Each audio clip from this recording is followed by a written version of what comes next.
नमस्कार, देशोन्नती संपादकीयमध्ये मी साक्षी आपलं स्वागत करते। पंजाबमध्ये झालेल्या ऑपरेशन ब्लू स्टार नंतर 31 ऑक्टोबर 1984 रोजी तत्कालीन पंतप्रधान इंदिरा गांधी यांची त्यांच्याच अंगरक्षकांनी गोळ्या झाडून हत्या केली। त्याचे पडसाद संपूर्ण देशभरात उमटले। दिल्लीत परिस्थिती अधिक गंभीर झाली होती। इंदिरा गांधींची हत्या झाल्यानंतर दुसऱ्याच दिवशी दिल्लीत शीख विरोधात मोठ्या प्रमाणात हिंसाचार उफाळला।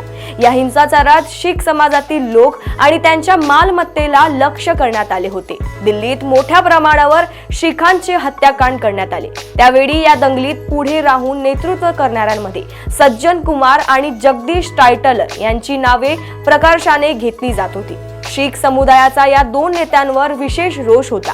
या दंगली संदर्भात पुढे अनेक प्रकरणे न्यायालयासमोर आली। काही प्रकरणात निकाल आला तर काही अजूनही निकालाच्या प्रतीक्षेत आहेत। त्यापैकी एका प्रकरणात काँग्रेसचे माजी खासदार सज्जन कुमार यांना दिल्लीच्या न्यायालयाने जन्मठेपेची शिक्षा सुनावली आहे। दिल्लीतील सरस्वती विहार या भागात उसळलेल्या हिंसाचारात जसवंत सिंग आणि तरुणदीप सिंग या दोन शीख बाप-लेकांची हत्या झाली होती।